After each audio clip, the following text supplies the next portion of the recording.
Then I grab another pillow to get comfortable. It's going to be a long chat. So, hello, everyone. Welcome to the show again. This is episode number 3 from Straight Talk.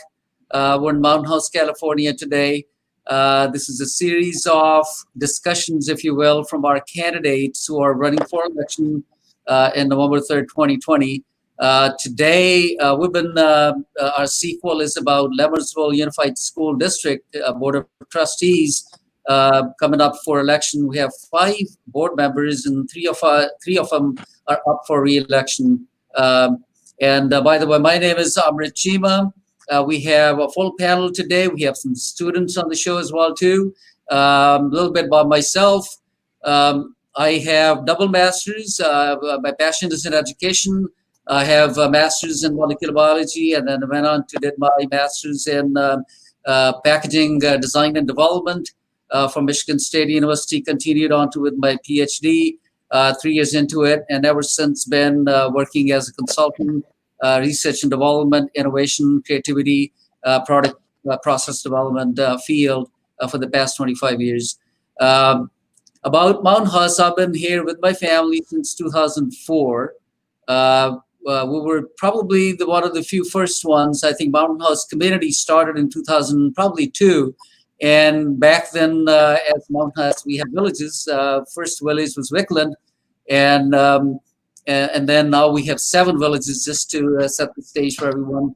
All of my 3 kids have gone to school here. So it's very close to our heart. The education of our children, the overall health of our community in terms of schools and the education system itself. So it's very close to our heart that we have the elected officials who are representing us on Mountain House with the Lemersville Unified School District. We want to have a take in there. And with that, we have our special guest coming on the show. Before we introduce him, we have other panelists on the show as well. I have Deepika Nair with us here, good friend, a great mentor of the kids, and sports enthusiast, representing the community in school a lot and volunteering a lot as well too. Deepika, why don't you please introduce yourself? Good evening, everyone. As Mr. Chima has said, my name is Deepika Nair. My background is accounting and commercial banking. As I had the kids, I stopped working and I became fully engrossed into their education. Moved to Mountain House about 2008, 2007, 2008, latter part 2007, I should say. Became fully, like I said, engrossed at Bethany Elementary, is where all 3 of my children attended from the beginning. One of the first attendees of Bethany Elementary. From then on, my kids went on to the high school here at Mountain House. We're privileged to have them, the younger ones, to go to Mountain House High School. Again, involved with their boosters, with their volunteering with boosters, volunteering with every single team sports that were involved, basketball, baseball, kind of like the team mom, not the team mom, unofficially. So my interest, and I also worked at the district office here at Lemersville University, Lemersville USD, sorry, should be university, but Lemersville USD. So my interest is very highly engrossed with our children and with their benefits and the future of them. So that is my background, and this is what I offer to the table. With that said, I would highly and honorably give my pass the baton on to one of my dearest and closest friends, who is also very, very involved in our district with our children, and an amazing mentor as far as sports is concerned, Mrs. Della Batal. Thank you, Deepika Nair. My name is Devinder Batal. I go by Devin, and I've been here in Mountain House for almost over 15 years. I live in Wickland, and I actually volunteer a lot of my time while my kids were in school in Wickland. I coached basketball, volleyball, and unfortunately, my kids didn't go to high school here. The high school wasn't ready at the time, but they went to Kimball, so I volunteer there all the time. I volunteer for basketball, volleyball as well. So now my kids are all grown up, but they're on their own, which is a great thing. But I still involve in community a lot. Especially we have a huge group here. We volunteer all the time with a lot of other programs here in Mountain House. And as far as my background, I'm an interior designer, and I'm currently working right now as a senior activity coordinator and I actually have a lot of vision for Mountain House. I'm always looking for the wealth and health of this community, and I'm always here to help out our community. Thank you. I'm going to forward it to Assis right now. Thank you. Hello, everyone. My name is Assis Chima. I'm currently a senior in Mountain House High School. I've been a part of the Mountain House community for my whole life. I attended kindergarten through 8th grade at Wickland Elementary, and I've attended all 4 years at Mountain House High School. So it's a great opportunity to be here today. Thank you, Deepika. Thank you, Devin. Thank you, Assis. So let's bring on our special guest for the day. Today we have Mr. Ephelius Cornelious joining us. Welcome, Ephelius, to the show. And I'll let you introduce yourself to the audience, please. We got to know each other already, and would like to know you as a person before we get into the candidate of it. Mike is yours to introduce yourself to the audience, to the community of Mountain House. Ephelius, welcome to the show.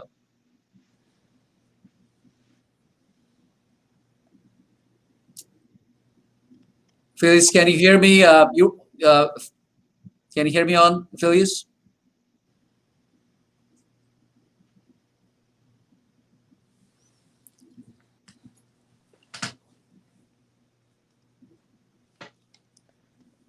I think we're getting cut off. You're on now.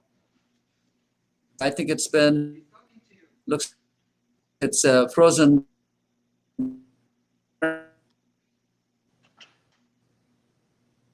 Message to have good things. Refresh the.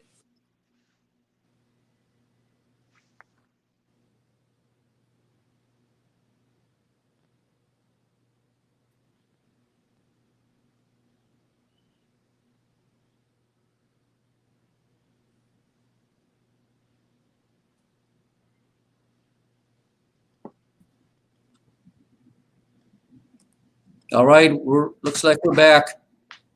Welcome to the show, Mr. Ephelius. A little bit of a hiccup on the get-go. Yeah. Hopefully we'll go smooth from here on. Welcome to the show again. Thank you. We introduce ourselves and would like to introduce yourself to the community at large, please. Go ahead. Okay. Well, my name is Ephelius Cornelious. I am a native of Macon, Georgia. I graduated from high school when I was 18. I went to the military. I served 13 years in the military active duty, and I did 2 years reserved. And I finished my career excited about going into corporate America. And while I was in the military, I received my undergrad in healthcare management, and I went on to receive my master's in public health.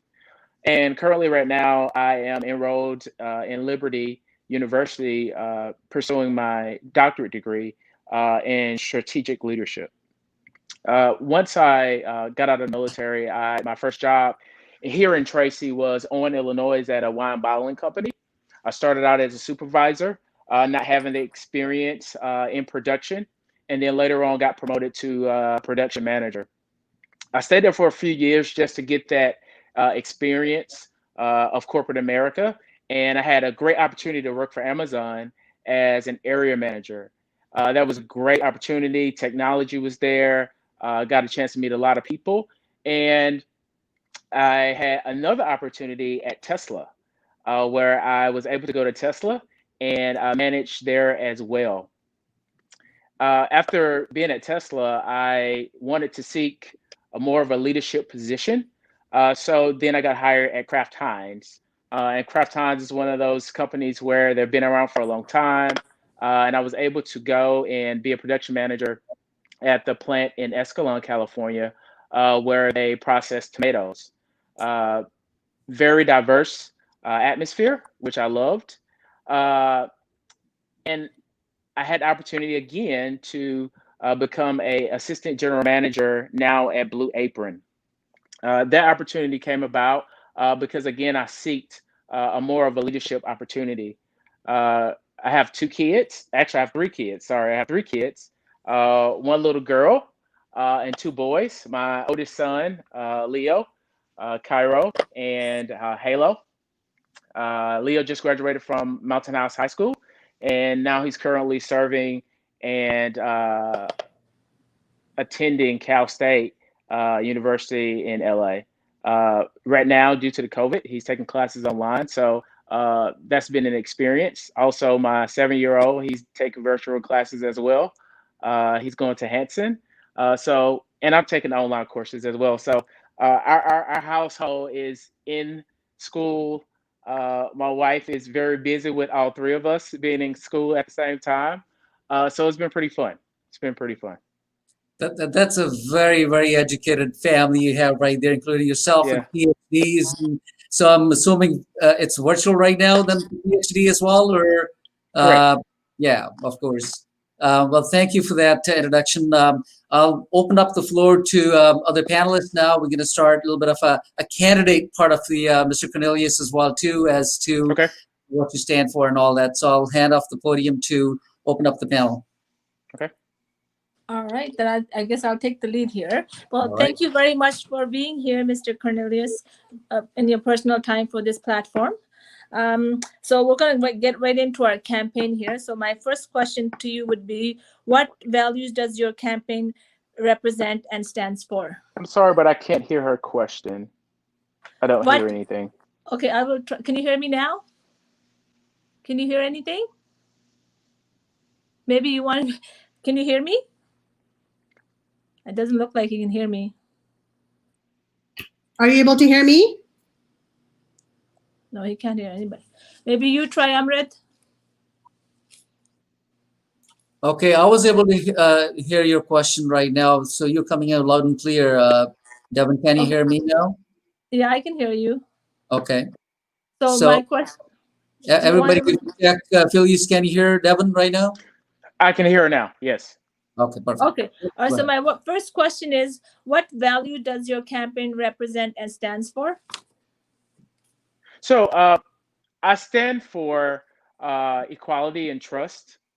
I think it's very important to have a campaign and have people that trust you and understand what's going on behind the scenes. I think a lot of times, you have boards, even our local government, our national government, a lot of things happen behind the scenes that people don't see. And I think it's very important that we allow the public to see what's going on so they can understand what is actually going on. So I'm going to bring to the table, the openness of what's going on the board and what we need to do, whether it's positive or negative. I think everyone needs to know that. That's good. That's really good. I like that. So my next question is, what motivates you? My next question is what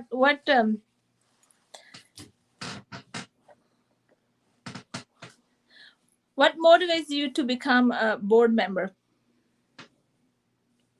Well, as I said earlier, we have 3 men in college. I mean, in school right now. My oldest son being in college, my 7-year-old being in school, and myself getting my PhD. What motivated me to be on the board, because I had to ask my own self that question, is why do you want to be on the school board? I want to be on the school board because it's something different. It definitely will be a challenge for me. I enjoy being around kids. I'm 37 years old and my son is 17, and he keeps me alive with what's going on in the world. And I think you need someone on the board that can relate to the students and relate to the teachers. And I just feel that that's important. And I think you need someone on the board like that.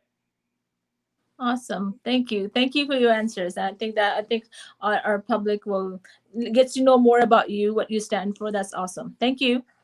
I'm going to pass it down to my friend Deepika Nair. Can you hear me, first of all, Mr. Cornelius? I can. Excellent. Okay. And I shall proceed. I'm going to kind of piggyback off of Devin's questionnaires to you and the questions which were greatly answered by yourself and greatly asked by her. So my question to you would be, what are your best hopes for the future for our school district? My best hopes are to get the district on a local, state, and national level. Uh, it's very important to make sure that the district is seen nationally to get that national attention. And the way that we can do that is be more vocal. Again, whether that's positive or negative. Uh, and also to be able one day to sit back 20 years from now and sit in my rocking chair and say, hey, that's one of the students from Mountain House High that's on TV at a national level. I think that's very important. I understand that we are a new upcoming city, uh, but that doesn't mean that we can't be on that local and state and national level.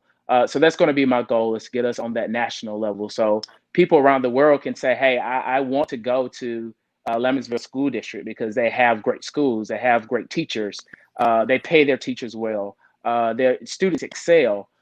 That's what I want. So kind of, sorry, I should have specified. Mine is kind of a two-part question. I broke it up. So the second question to that would be leading, how would your aspirations, as you just said, you want us to be more national, how would that help our students? What would you bring on to that to help them to excel to that level? Basically, is what I'm trying to get at. So I didn't hear anything you said. Did you hear me now? Can you hear me? No? No. Ephelius, can you hear me? Other panelists at all? I think we have a little bit of a choppy connection today. Can you hear any of the panelists right now? No. Can't hear any of us? No. Maybe he needs to come back in and out. Try, I don't know if they can't hear. Gurtej, can you maybe refresh refresh the screen, please? Gurtej is calling. Let me take the call quick.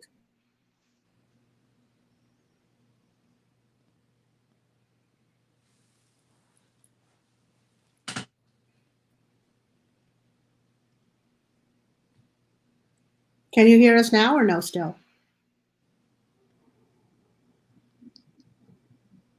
No, I don't. Ephelius, can you hear me now? I'm gonna type in the chat. So you have earphones earphones to the phone, take that off. Yeah, disconnect them from the phone.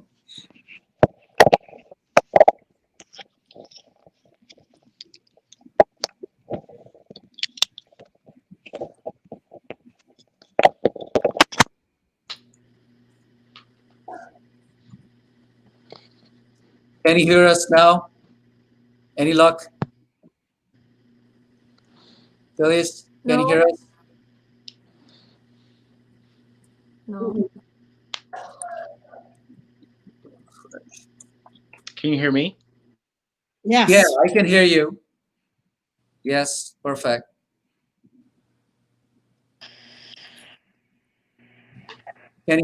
I can hear you. We can hear you well. Okay, great. Oh, there we Wonderful. go. So just as a note, if we get stuck like that again, it's a little bit of a patchy connection right now. Try to refresh your browser on the top again. There's a little half circle on the browser top left corner. You try to refresh your browser, it'll come back on. Okay. Hopefully refresh the whole thing at that point. So hopefully we'll go smoother a little bit. I guess a little bit. And apologize to the audience as well too, and bear with us on that one. And hopefully we'll go smoother from here on. Sorry to cut you off the floor a little bit. So let's get back into the motion right now. I think Deepika, why don't you rephrase the questions for continuity, please? Absolutely, absolutely. Are you able to hear me? I can. Okay, excellent. So I said I'm sorry, I should have specified. Mine was kind of a two-part question.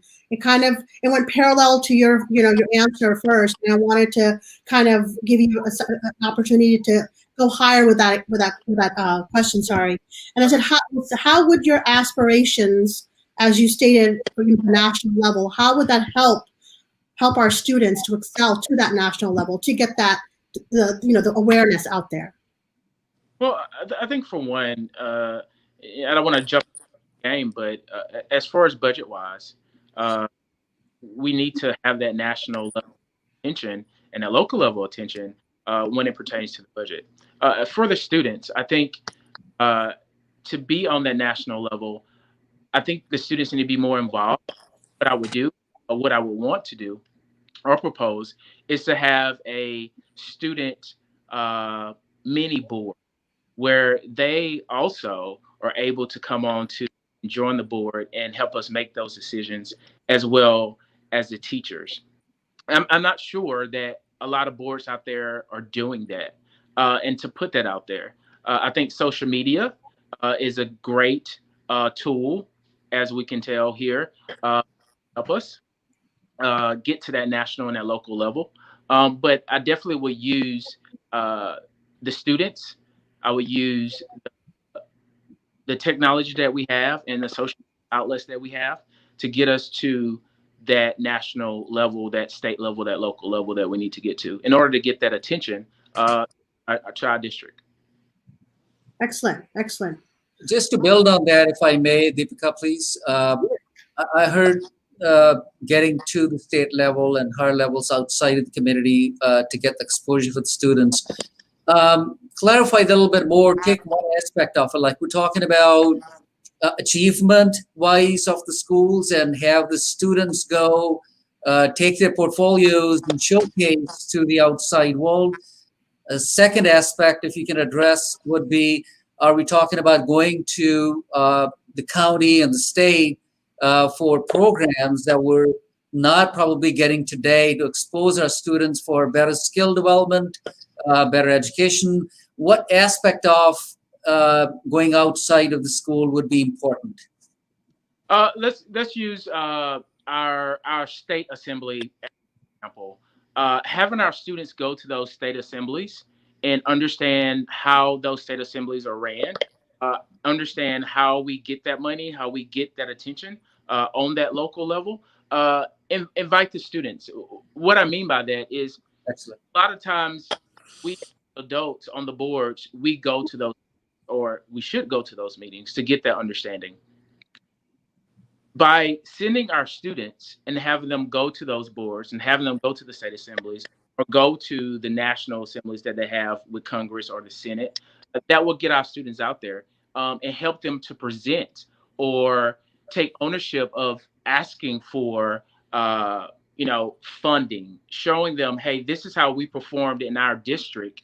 This is what we should have coming to our district. Just not because we have a number of people in our district, but we need attention based off the fact that this is how we're performing and we should be rewarded for our performance. That's what I mean by using our students to help us get to that national and local level. Thank you. Deepika, you mute. Can you unmute yourself? Sorry.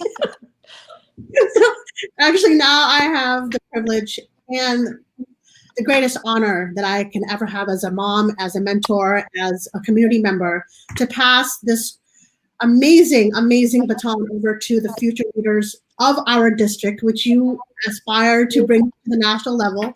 And I have Assis Chima, who is going to ask the first questions with our student panel. Please take it away, Assis. Thank you so much, Ms. Nair. So I just wanted to thank you, Mr. Cornelius, for coming forward on this platform today to share your thoughts so that the Mountain House community, including the students, can get to know you better. So my first question is, what do you see as the current challenges that face the public education in our state or in the country? Well, I think there's two things. One, first, COVID. Currently right now that we're facing as far as education wise, and budget. Budget, I feel, will always be a problem because there's money allotted to different areas, and most times it's not based off performance. And I think that it will be a big challenge for the district and the board to present to the local government and the state government and the national government how we should get the funds allocated. So for one, budget is going to be the biggest issue. in COVID, getting kids back to school, understanding what we need to do in order to keep them safe, and thinking outside the box. So those two things I think will be our biggest challenges. Thank you. I have another question. How do you plan on improving the school district in terms of student life, education, safety, bullying, and especially mental health during this time of the students during your tenure as a board member? And how do you plan on taking these initiatives further? Well, as far as safety, one of my sons being in elementary school and my oldest son previously being in high school. When it comes to safety, I never saw a security guard at the school, and that concerned me. When I went to a board meeting in Mountain House where we got our sheriff's pool for a while, and my concern was keeping my kids safe at school and how we were going to react to that. So when it comes to safety, my plan is to present to the board, having security guards at the schools, having them. I remember when I was going to school, I knew my security officer. We knew him by name. We high-fived him. We listened to music. He related to us. He knew us by, with the students, the 1,500 students that we had at our high school, he knew us by name, and that was pretty cool. So dealing with safety, I would start there with making sure that our schools are safe by adding security guards to schools. When it pertains to bullying, a lot of times people tend to dismiss the bully and not understand what may be troubling that bully. What made that bully do what he or she did. They may have been bullied themselves. And I think, as it pertains to bullying, I definitely would make sure that we have a policy set in place and a stricter policy set in place that we can talk about the bullying, but also have a policy set in place to help that person that is bullying the other student. Because sometimes they are left alone and they are punished, and we don't deep dive into what the real issue is. So I definitely would focus on that student that's doing the bullying, because I know there's a problem there. As far as taking us to a different level and getting students involved in the district and on the board, as I mentioned, getting a coalition together to have many boards. And I would say starting in, as a freshman in high school, having a representative from each grade, from the 9th, 10th, 11th, and 12th grade to form a board, be on the board, come to the board meetings, get involved, get your opinion out there, and help us make decisions. I even think that it would be a cool idea to, have you guys come to the board and, you have a vote as well. I think that's very important, because the decisions that we're making will affect you in the long run. They won't affect me, they're going to affect you. And I think it's very important that you have that voice on the board. So that's where I would want to take it. From a mental health standpoint, I think it's very important that we have counselors, qualified counselors in the schools at all times to mental health, and that we look at our budget to see what money can we allocate to mental health as well. I think that's one thing that we don't focus on is mental health programs in our school districts. Thank you so much. I definitely like that student voting idea. So next we have some other questions from students in the community. Our next question is from Siduk. She should, or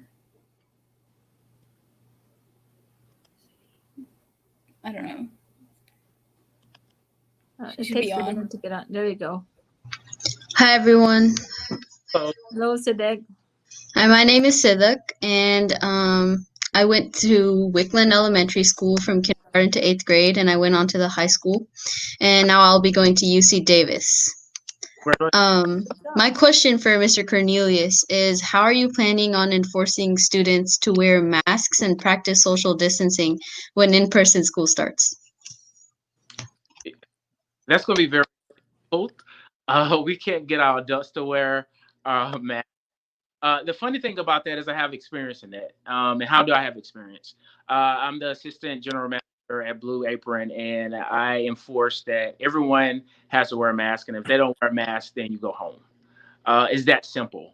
But I do, or I will bring to the board a suggestion. In order to keep the students safe, say for instance, everyone comes back to school, I think that there should be an option for parents that don't want to have their kids come back to school and have the option of still doing virtual schooling at home. What that would do, it will open up the classroom. It will open up space so you can social distance as well. That's an idea that I have, and I think it should be a option for the parents, an option that the board, our district, should give to school faculty and staff to be able to do virtual learning as well as be in the classroom. Of course, we're going to have a certain point where we're going to have everyone come back to school. But while those numbers trickle down, I think that would help with our social distancing.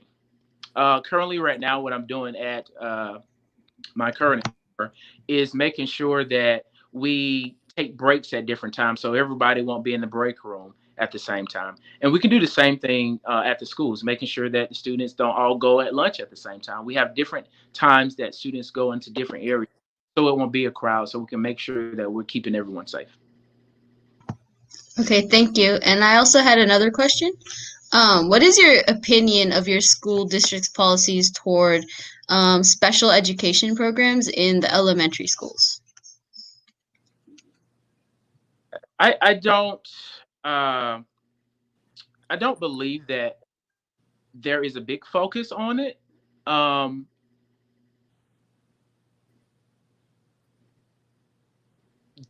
Due to the fact that we don't have a large population of Maybe we should refresh the board. students that need to be taught.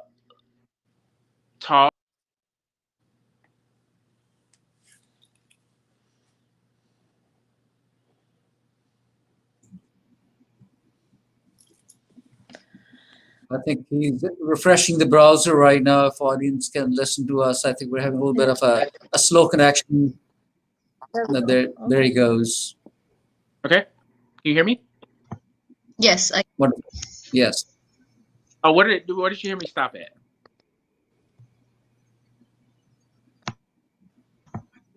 It's cutting off and freezing. Could you try refreshing it again? So.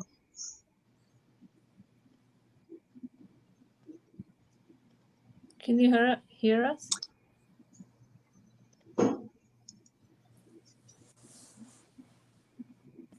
What I'll do is I think we'll probably turn off my cam off. Maybe they'll reduce the traffic on the line. Probably. Yeah, we can hear you. So you left off now? on. You were saying something about how there isn't a lot of something. That's where you cut off. There aren't a lot of something. Okay.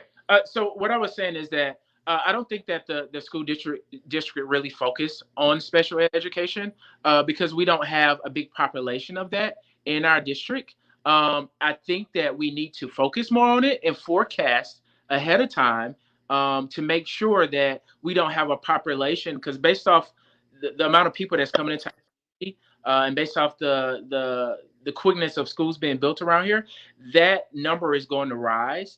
And I think we need to forecast at a time and be prepared to tackle something like that once we face it. Okay, thank you for your answer.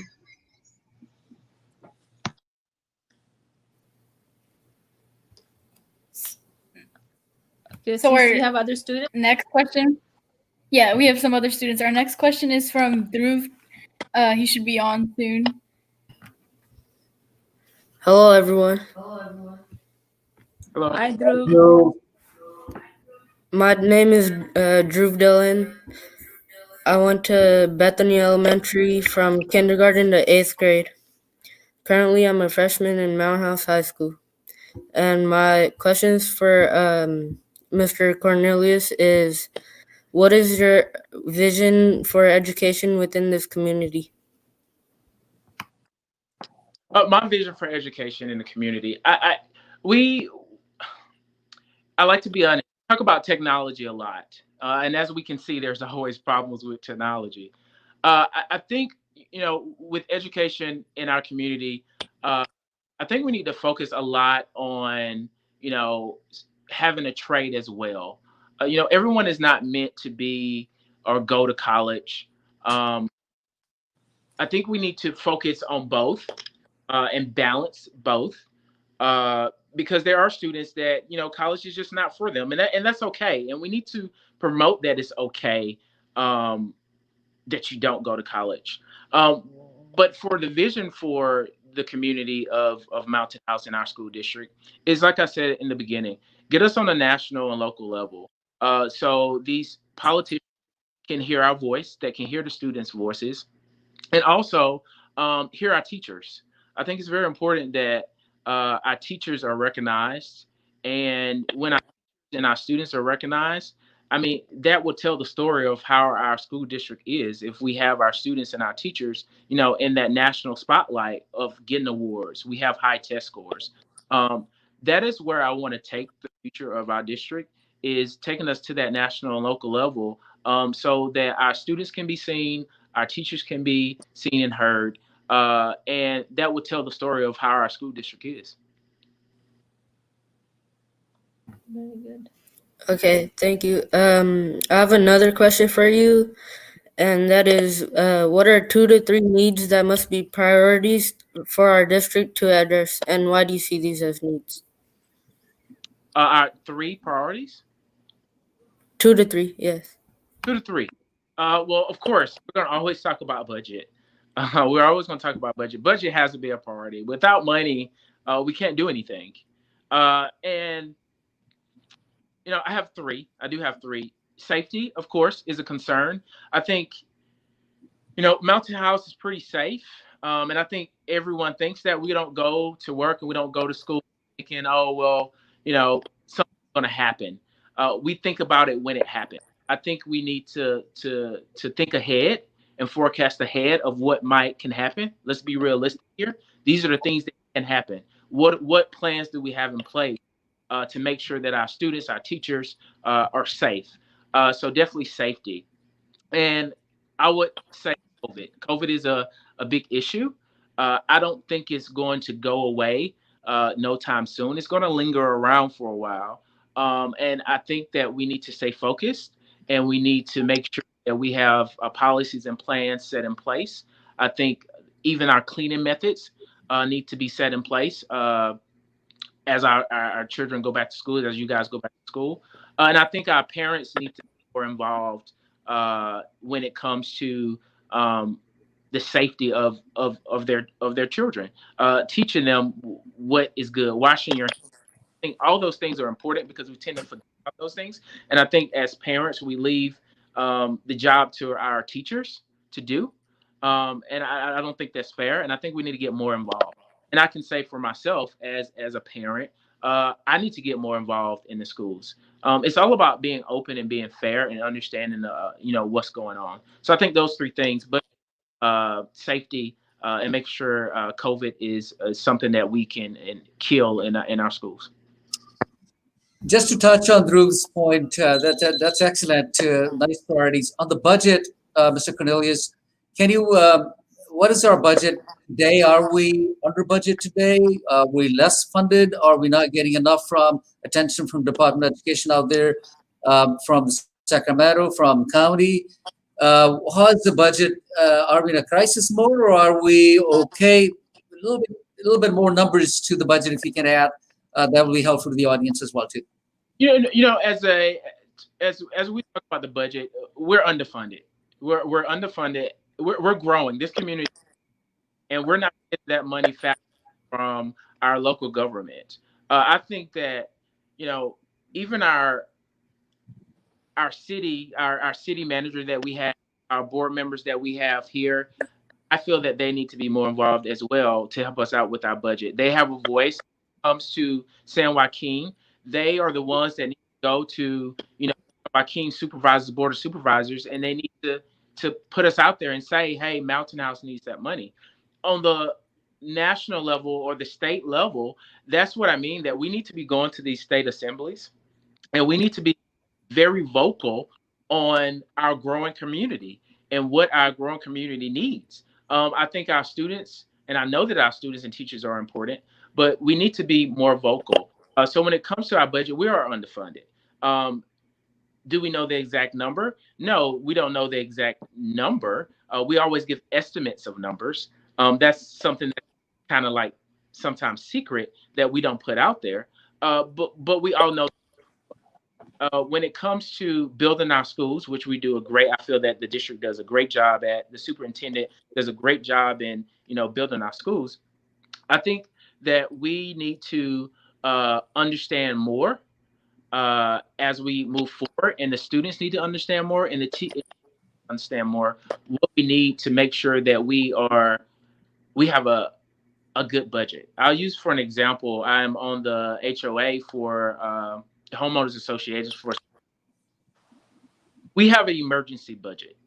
We have an operation plan that we use. We talk about it on a weekly basis. We're very tight with money that goes out of plan. And I think that we, again, need to be more vocal about it. I think we are that vocal about it.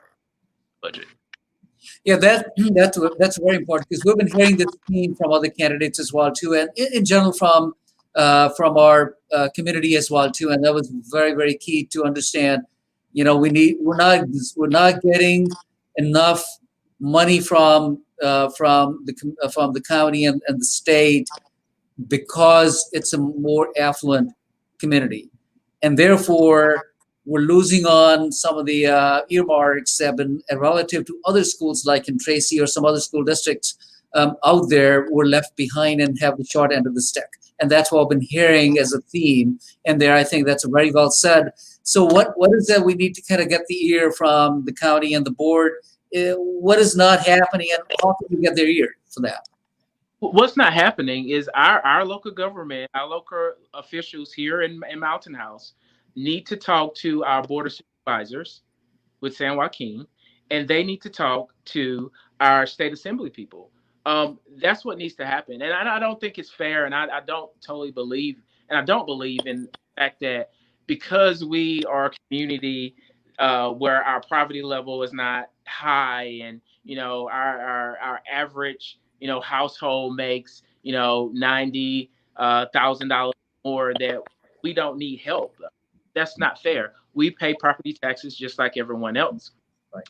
We pay our fair share of property tax. And I think we need to be treated as if we were city of Tracy or the Bay Area. Our teachers need to be paid like we are in the Bay Area, because those Bay Area people are moving to Mountain House because it's somewhat cheaper. But it needs to be treated fairly, and we just need to be vocal about it. I think we got to start there with our house local officials being vocal about it and pushing them to go to the San Joaquin Board of Supervisors and be vocal as well. Mm-hmm. Wonderful. And I think, Amrit, if I can chime in a little bit, I think you had kind of a follow-up to that with the bridge between the local government and the LUSD as far as the board of directors is concerned. Can you elaborate to Mr. Cornelius a little bit more? I think it's a very interesting question that you had. Right. I'm sorry, say that again. I'm sorry. Amrit had a question that kind of bridged, like wanted to know how you felt as far as bridging local, you're saying local government should talk to, like our board should talk to the LUSD board, and everything should be open and honest as far as everything should be on the table and talk about the good and the bad. So as far as bridging the gap between the Mountain House CSD and the LUSD, what is your feel about that? I think it would be a great idea. I think there should be a plan where the school district and MSC meets, and we talk about the budget and the finances. They have a part in what goes on in our community. The school should definitely be on the top notch of this, because we're building schools here in our community really fast, and for that focus for the local board members here, it just blows my mind. So I definitely will be that voice to say to local officials here, hey, you need to talk about, our property taxes. We have to talk about those things. And it's just not being talked about. We got to communicate. I think communication is the big key here between the local school district and our CSD members that's on the board. They're not talking the way they should. When it comes to the budget should be on point. The city manager should be talking about our schools and our communities, because the kids are our future, and that's what they should be focused on, is the future of our community. I love that. That's why the show's name is Straight Talk. So I think we're doing a straight talk right now. And the fact that, nothing is in isolation. And that's why I hear you saying LUSD is not in isolation with MFCSD. LUSD is not in isolation with your administration that you may or may not have a direct control of. I'm talking about superintendents, assistant superintendents, principals, vice principals. All these three wings of our government, if you will, would be highly instrumental in taking that word and have a sort of cohesive back and forth, a handshake, if you will, to kind of make that happen. I hear it seems like, I don't want to put words in your mouth, but you see less of that happening today and more needs to happen. Is that what you see, what you've been involved with so far? Right. They need to be held more accountable. They're not being held accountable for, our budget issues, for the safety of our schools. Everyone says that we're safe because nothing has happened. And what's the plan? I can always go back to our board meeting when they took our sheriffs from our community and asked the question, what plan do you guys have when the shooter comes in? There was no plan. Right. It's kind of like we try to put out the fires. We should plan ahead of time so we won't have those fires. And that's all I'm saying that we need is come together as one, whether that's form a board from having one of our school representatives show up, students show up, parents show up, form a board ourselves that consists of all of the people, and we sit down and we talk. And we create a different board that entails have all of these different people, as our superintendent, our principal, a student, a parent, and a board member from that board, and we all sit down and talk and find out what it is that we need to make sure that we're successful in the future. Right. Yeah, I'm you're talking about something that I'm very close to heart. If anybody knows, it's a Six Sigma black belt. It's a process tool that you do. And I think we don't have all the stakeholders, first of all, in there. And the last part of that Six Sigma black belt process methodology is a control. That means if we define something, implement it, measure it, we never control it and have a long-term longevity to that. We never see it through in the end, and things that have been implemented the best way kind of fall off the cliff and get undone. And I think that part is sort of missing. And I think I'm hearing that we need to have a sort of once we implement something, we need to make it stick. We need to make it a success and continue to see it milestones after milestones to kind of come back and give us fruit that we so desire. Got to have follow up with these things. All these implementing, I can sit on here and I can say, hey, this, I'm going to do that. But there has to be follow up. There has to be somebody that can hold you accountable. And I don't think that we're holding our elected officials accountable for the things that's not happening in our community. Right. Wonderful. I'm sorry to get away from the students' seats. You're back on. That was excellent discussion on that. That's a big part of the budget. Is a huge thing. We'll continue to poke into as the students bring in some great points up. Go ahead, please. So we have one more question. Our next question is from Harjup. Hi, my name is Harjab. I've lived in Mountain House for my entire academic career. I went to the elementary school here, and I just graduated this last spring from Mountain House High School, and now I attend UC Berkeley. And my question for you is, how do you plan on helping underprivileged children during distance learning? Well, my would be coming in saying, what does the board have in place? If we don't have any policies or procedures set in place to help the unprivileged students in our community, my first job would be to create a policy and a plan to help those unprivileged students. But also, I thought of a census, asking students and parents to fill out a census to get a feel for, who's out there, because a lot of people can be underprivileged and they don't say anything because they're scared. We need to create an environment where the parents are able be able to come out and say, hey, I need help. I need, understanding in this. So my first job would be to find out what is actually set in place and see if that's working. And if that is not working, to implement a plan to get us to a point where we're able to help those unprivileged students. Thank you. And my second question, what particular skills or experiences do you believe qualify you to serve as a school board member? Well, I have had the experience, and I still have the experience of going to school. I have 2 children that is in school currently right now. I have a 4-year-old that's going to go to school soon.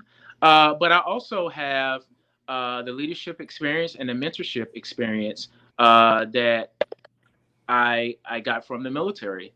And I also have that board experience on our board here in Mount House for Savannah Homes and being the director of that board and have experience dealing with the budget. I also have the experience of being a assistant or manager at Blue Apron, where I deal with the budget every single day when it comes to labor, when it comes to that we don't have any wasteful things coming out of the plant. And I think just having that type of relationship that I can relate to the student makes me a great candidate, and it makes me a candidate that will have an open ear and listen and interact. A lot of times when we apply for different positions or we go for elections, we tend to isolate ourselves to a board, and we tend to think that we know and have the answers to everything, and we don't. And I think it's very important. I bring to the board the openness of going out to the students and going out to the teachers and going out to the principals and asking them what it is that they think we should have, and take that back and try my best to get our other board to get on the same page and produce what you guys are asking us to do. That's what I feel I can bring to the board, is that transparency. Thank you. You're welcome.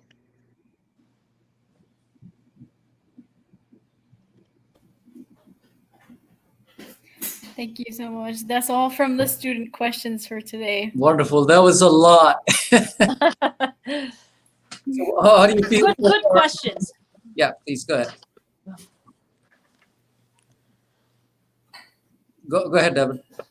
No, actually, I'm just saying, no, I'm telling you, those were good questions. So I guess you're up next. Wonderful. Yeah. So we're coming up on the hour, almost about 45 minutes. We've been chatting on and off, cutting in and out, of course. But I think we got the message out there from Mr. Cornelius pretty loud and clear. And hopefully the viewers will be able to discriminate and separate your viewpoints and have enough to go on to differentiate your leadership if you get elected, of course, to the board. And it's highly appreciated. Your education is great. You're well-rounded in terms of your thought processes, and it's our pleasure to have you on the show today as well. Tell us how can people reach you?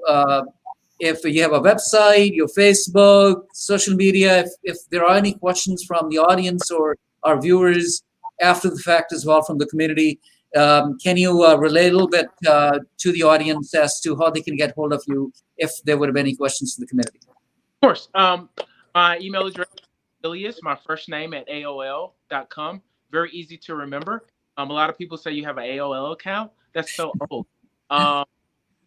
But that's easy to reach me. Also, social media, Facebook.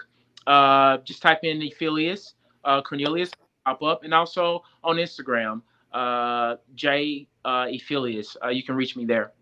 I'll be glad to answer any questions that you may have or take any suggestions that you have as well.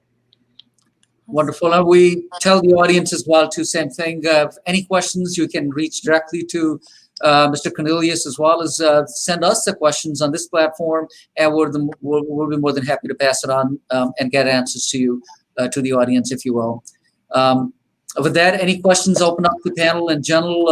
Deepika, Devin, Aziz, anything that come to mind in terms of that we have a special guest today we can ask of him? I just wanted to get your feel on how do you feel, how today went, and what, if we lacked in asking you something, what more do you want the audience to know about you? What would you want them to relate to you about, or what would you want to tell them about you? Excellent. I'm a serious guy. I like to talk. I love to interact. I love gatherings. I mean, of course, we can't really gather right now, but I love to be out in town, out in the park. I love it. And I think that at the end of the day, I'm not going to be one of those politicians or elected officials that you're used to. I'm sorry, I'm not going to be that guy. I'm going to be that guy that you will see at the schools, and you're going to know my name at the schools and know that I'm a part of the board, and the students are going to know me, and I'm going to get the students to know me, and I'm going to invite them to come out and be a part of, our decision making. And I think that's very important that everyone understands that I'm not going to be the regular that that we're used to. We're very vocal, and I'm going to tell you straight the way it is and how I feel, and I expect the same thing from you. So that's what I want to know. So basically, you're a straight talker.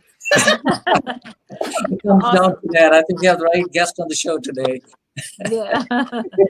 all of them were wonderful, actually. All the guests have been wonderful to us, and it's our pleasure to have all of you guys put a voice out there for the community, and help us understand who you are, as a person, as a candidate, and I think the audience and our community will be able to make a very wise choice. And I think we feel comfortable, no matter where the dice lands, I think we'll be in good hands. I'm sure of that. It was a pleasure being here with you all. Even with the technical difficulties, it was a pleasure. It was fun. And I would love to do it again. Awesome. Good luck with your campaign. Absolutely. Thank you so much. Thank you so much. Thank you, everyone. Appreciate it coming. Thank you so much. All right, everybody. Good night, everybody. Good night.